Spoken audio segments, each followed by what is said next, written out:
Assalamualaikum warahmatullahi wabarakatuh. Sahabat sang pencinta ulama channel. Bangsa Arab merupakan bangsa yang besar. Dengan Nabi Ismail alaihi salam sebagai nenek moyang mereka, bangsa Arab pada mulanya adalah penganut ajaran Nabi Ibrahim alaihi salam yang taat. Belakangan, barulah muncul tradisi penyembahan berhala bangsa Arab.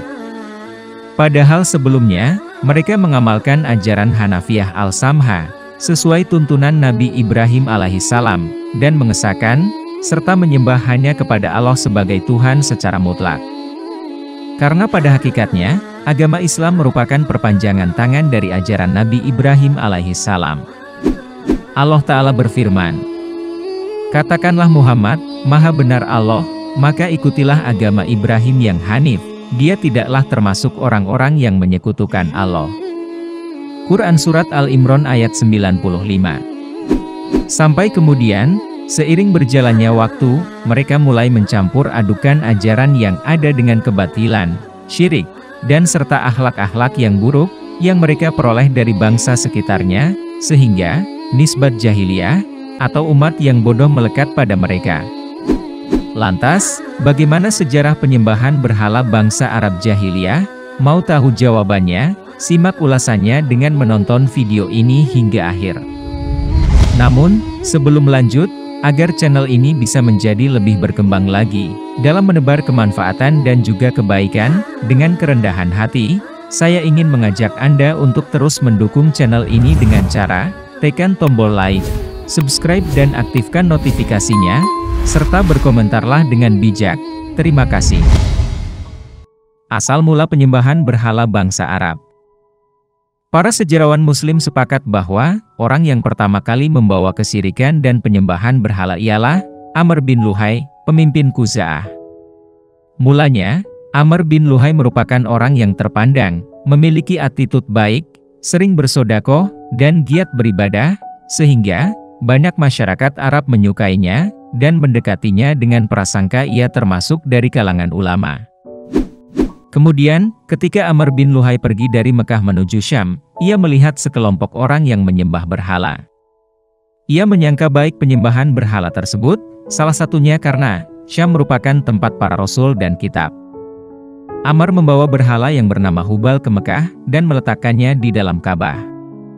Ia mengajak masyarakat Mekah untuk menyembah Hubal. Masyarakat Mekah mendukungnya, kemudian diikuti oleh masyarakat tanah Hijaz setelahnya. Hal ini bersumber dari kitab Rahik Al-Maktum.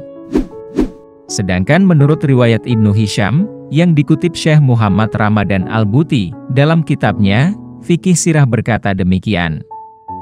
Amr bin Luhai pergi dari Mekah menuju Syam, untuk beberapa keperluan.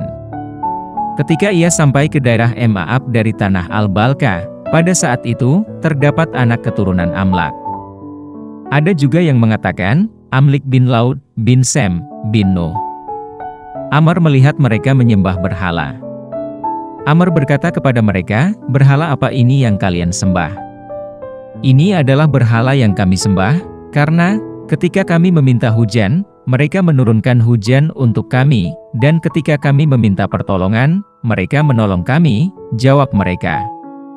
"Apakah kalian tidak memberikan kami berhala, sehingga aku bawa ke tanah Arab, agar mereka bangsa Arab menyembahnya?" pinta Amr. Kemudian, mereka memberikan Amr berhala yang disebut bernama Hubal. Ia membawanya ke Mekah, dan memerintahkan masyarakat menyembahnya, dan mengagungkannya. Demikian kemudian, penyembahan berhala menyebar di daerah Jazirah Arab saat itu. Berhala menyebar luas di Jazirah Arab. Setiap kabilah memiliki berhalanya masing-masing, dan tak luput, Masjidil Haram pun juga dipenuhi oleh berhala. Mereka menyembah berhala dengan anggapan bahwa penyembahan tersebut termasuk dalam ajaran Nabi Ibrahim alaihissalam.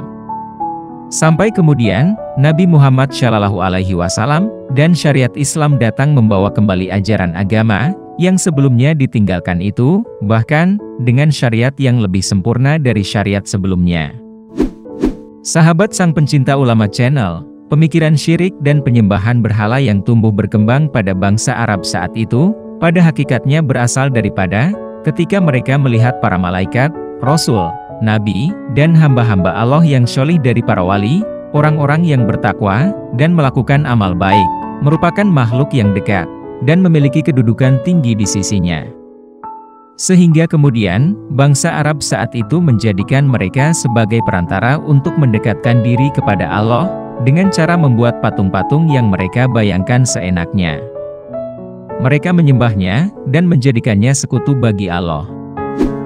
Sahabat sang pencinta ulama channel, itulah sejarah penyembahan berhala bangsa Arab jahiliyah.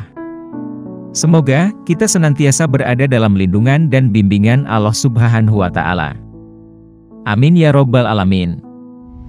Jika terdapat kesalahan dalam penyampaian materi, kami mohon maaf. Itu adalah murni kesalahan dari kami sendiri. Jika benar, serta memberi manfaat bagi Anda, itu semata-mata datangnya dari Allah Subhanahu wa Ta'ala. Terima kasih sudah menonton dan sampai jumpa di video kami selanjutnya. Tetap dukung kami. Wassalamualaikum warahmatullahi wabarakatuh.